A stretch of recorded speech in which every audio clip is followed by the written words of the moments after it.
Well, Sergei, thank you very much. I want to thank Foreign Minister Lavrov and President Putin for their welcome here today and for the amount of time both of them afforded to this very important series of discussions that we had today. You know, I talk with Sergei very frequently, in addition to the meetings that we see each other at, but it is always better to be able to sit down in person and spend the significant amount of time that we're able to do today to really hash out details and not feel the pressure of another meeting at a multilateral event. So I'm grateful for President Putin.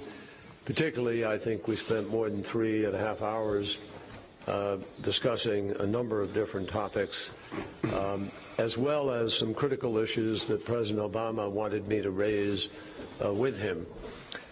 There is absolutely no question that when the United States and Russia work together effectively, our two countries benefit, and we think also so does the global community. In July, I just remind everybody, we were able with the P5+1 partners to remove a potential danger to peace and security in the Middle East by negotiating the Joint Comprehensive Plan of Action. And we remain together now committed to the full implementation of this agreement, which was designed to make certain that Iran does not secure a nuclear weapon. I'm pleased to report that just today, this afternoon, the Board of Governors of the IAEA passed on a resolution regarding the PMD activities, which was a critical component of the implementation process.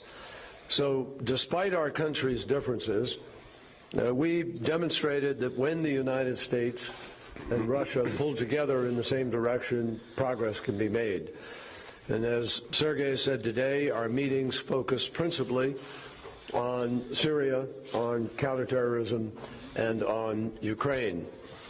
I reaffirmed to President Putin that the United States stands ready to work with Russia to defeat Daesh, provided, obviously, that Moscow chooses to direct its fire on the real threat, which is Daesh. And I made clear about our concern that some of Russia's strikes have hit the moderate opposition rather than focusing on Daesh. And I'm pleased to say President Putin took that under advisement. We talked about the areas of our operations and theirs, and he was very much accommodating in his notion that we need to make certain that our militaries are talking in order to make sure there is a complete deconfliction. We obviously agree that Daesh poses a threat to all of us. It's a threat to the region and beyond it. And we talked at great length about the threat of Daesh and the potential of extremism in the region. Russia and the United States agree that you can't defeat Daesh without also de-escalating the fight in Syria, because Syria is the magnet, is the center, if you will, of the Daesh operations.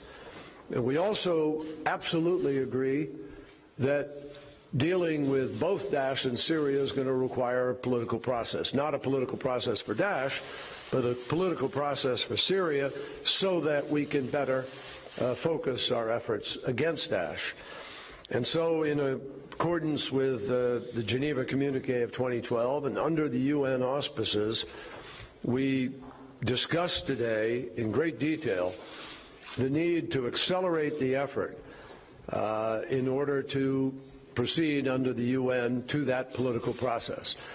I agree with Sergei, which he announced in Russian, that we will meet this Friday on the 18th in New York with the International Syria Support Group, and then for the purposes of affirming under the UN auspices what we are doing within that group, and have promoted that we would pass a UN resolution regarding the Vienna communiques and the next steps with respect to negotiations and hopefully a ceasefire.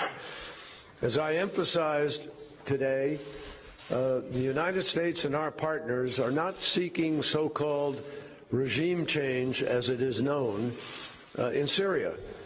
What we have said is that we don't believe that Assad himself has the ability to be able to lead the future Syria, but we didn't, we focused today not on our differences about what can or can be done immediately about Assad. We focused on a process, on the political process, whereby Syrians will be making decisions for the future of Syria. But we do believe that nobody should be forced to choose between a dictator and being plagued by terrorists.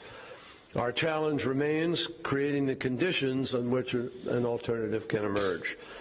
So while we don't see eye to eye on every single aspect of Syria, we certainly agreed today, and President Putin agreed, that we see Syria fundamentally very similarly. We want the same outcomes.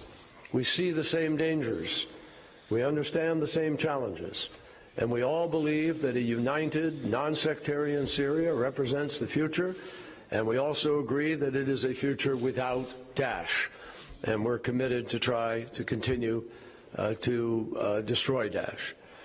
So last week at a conference hosted by the Saudi Arabians, they began to bring together the opposition. That is part of our discussion when we go to New York. We're also laying the groundwork for a nationwide ceasefire as soon as possible, and we hope that we can achieve that soon. I want to also say that I very much appreciate Sergei's efforts and his cooperation as a co-convener to help move all of these tasks forward. I also underscored today the need to take steps with respect to the implementation of the Minsk agreements and our efforts mutually to try to bring an end to the conflict in Ukraine. We had a good discussion about Ukraine, and we agreed on the spot that we will continue to grow out the bilateral process that the presidents agreed on and established recently, some months ago, as a matter of fact. And it's our hope that the sooner the Minsk agreements are implemented and implemented in full, the better, and U.S. and EU sanctions can be rolled back. So we're prepared to use all of the tools at our disposal, and we all understand what has to happen. The OSCE needs access. President Putin has agreed on steps that need to be taken. The government in Kiev also has steps that we agree need to be taken, and we intend to work hard in order to see that both sides' obligations under this agreement are met. So this was a productive day. Our discussions were constructive. We both know there's a lot of work to be done. I think it's fair to say that we both believe that our countries are better off, our people are better off, and the global community benefits when we can find common ground. We came here today was in an effort to try to expand that space, and even as we are honest with our differences, we're also trying to be extremely constructive about how we can find ways to improve both our day-to-day working relationship as well as augment the leadership that we think we can offer on critical crises facing the global community. With that, we're happy to take some questions.